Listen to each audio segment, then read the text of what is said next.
যে কোনো সময় ইরানের পরমাণু স্থাপনায় হামলা করে বসতে পারে যুক্তরাষ্ট্র। ডোনাল্ড ট্রাম্পের বিভিন্ন সময়ের হুমকিতে এমন বার্তাই প্রকাশ পেয়েছে। গত কয়েকদিন ধরে ভারত মহাসাগরে মার্কিন সামরিক উপস্থিতি সেই শঙ্কাকে আরও উস্কে দিয়েছে। মনে করা হচ্ছে ইরানে হামলার আগে নিজেদের যুদ্ধ সক্ষমতা ঝালিয়ে নিচ্ছে যুক্তরাষ্ট্র। এজন্য ইরানের মিত্র ইয়েমেনের বিদ্রোহীদের ঘাঁটি লক্ষ্য করে একের পর এক হামলা চালাচ্ছে ওয়াশিংটন। লন্ডন ভিত্তিক ইরানি গণমাধ্যম ইরান ইন্টারন্যাশনালকে জানিয়েছে, ভারত মহাসাগরে কৌশলগত বিমান ঘাঁটি ডিয়েগো গার্সিয়াস সামরিক উপস্থিতি বাড়াচ্ছে যুক্তরাষ্ট্র। ইরানের সঙ্গে বাকযুদ্ধ আর ইয়েমেনের বিদ্রোহীদের বিরুদ্ধে মার্কিন অ্যাকশনের মধ্যেই এমন পদক্ষেপ নিয়েছে দেশটি। ব্রিটিশ এই অঞ্চলটি কৌশলগতভাবে খুবই গুরুত্বপূর্ণ। সেখানে গেল 2 দিনে B-2 স্টিলথ বম্বার, C-17 কার্গো বিমান ও 10টি এরিয়াল রিফুয়েলিং ট্যাঙ্কার মোতায়েন করেছে ট্রাম্প।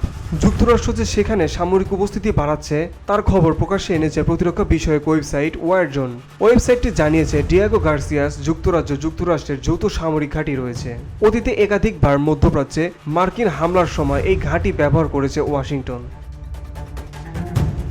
এমনকি 2001 সালে আফগানিস্তান ও 2003 সালে ইরাক যুদ্ধের সূচনাও এই ঘাঁটির থেকেই করা হয়েছিল। এখন এই ঘাঁটিতে মার্কিন সামরিক উপস্থিতির বৃদ্ধি যুদ্ধের তীব্র আশঙ্কা করা হয়েছে। ফ্লাইট ট্র্যাকিং ডাটা ও স্যাটেলাইট ইমেজ থেকে এই ঘাঁটিতে অন্তত 5টি B-2 স্পিরিট স্টেলথ বম্বার পৌঁছানো বা ট্রানজিটের প্রমাণ পাওয়া গেছে। এই বোমারু বিমান 3000 পাউন্ড ওজনের বাংকার বাস্টার বোমার বহনে উপযুক্ত।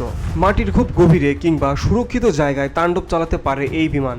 এছাড়া 20,000 পাউন্ড ওজনের মাদার অফ অল বোম বহনের সক্ষমতা রয়েছে এই বোমারু বিমানের। বসুন্ধরা, উত্তরা, বনশ্রী, কুড়িল ও বাড্ডা সহ রাজধানীর বিভিন্ন স্থানে অভিজাত ও অত্যাধুনিক মানের ফ্ল্যাট কেনার এক নির্ভরযোগ্য প্রতিষ্ঠান প্লেজেন্ট প্রপার্টিজ লিমিটেড। তাই আপনার স্বপ্নের আবাসনের জন্য আজই যোগাযোগ করুন। Pleasant properties limited, where destiny matches eventually.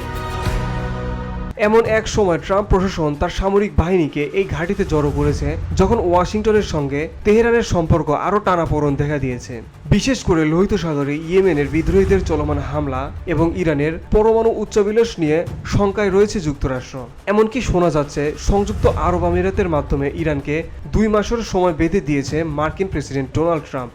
এই সময়ের মধ্যে ইরান নিজেদের পরমাণু কর্মসূচি নিয়ে নতুন চুক্তিতে পৌঁছতে ব্যর্থ হলে সম্ভাব্য সামরিক পদক্ষেপের ইঙ্গিত দেওয়া হয়েছে। তবে এত কিছুর মধ্যেও থেমে নেই ইরান। নতুন আরেকটি মিসাইল সিটি প্রকাশ করেছে দেশটি।